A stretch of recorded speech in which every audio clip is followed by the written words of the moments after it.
आपने कभी सोचा है कि भारत के अंदर जो अपीजमेंट पॉलिसी है वो आई कब? आप ये जान के आश्चर्य करोगे कि ये सारी चीज़ें स्टार्ट होती है 1909 में।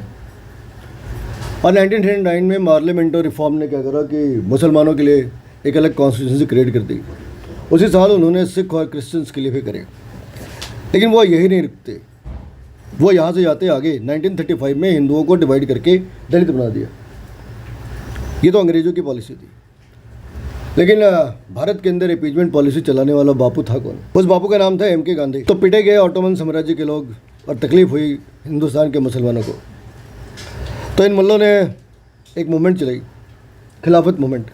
एक्चुअली उसका नाम था खैलीफेट मूवमेंट, क्योंकि उस वार के बाद खलीफा को उसके पोस्ट से हटा दिया गया था और अंग्रेज़ों ने अपने डमी कैंडिडेट्स बना रखे थे। मुस्लिम लीग पार्लियामेंट्री रिफॉर्म से भी पहले बन गई थी, यानी कि 1906 में। तो भारत के मुसलमानों को गांधी ने ये कहा कि तुर्की में कौन सा शासक होगा, तुर्की के लोग किसे अपना शासक माने, ये डिसाइड करने का अधिकार तुर्की के लोगों के पास नहीं है। तुर्की में शासन किसका होगा ये डिसाइड करने का अधिकार भारत के मुल्लों के पास है। और इस नेक काम में गांधी उसका साथ देगा। किसी भी हिंदू ने ये नहीं पूछा कि इन मुल्लों के साथ हम क्यों खड़े हो। पागल वो गांधी है ना, या हम भी पागल है। लेकिन गांधी ने कहा कि मुल्लों के साथ खड़े हो जाओ, लोग खड़े हो गए। क्यों? क्योंकि गांधी ने बोला ही। मतलब ये बेवड़ों की एसोसिएशन थे क्या? बेवड़े बैठे थे क्या यहाँ पे?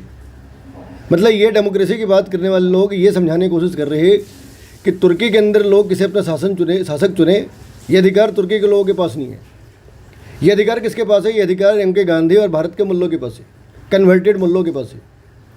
तो अपीजमेंट वहाँ से स्टार्ट हुई थी और लोग बीजेपी को आरोप करते हैं।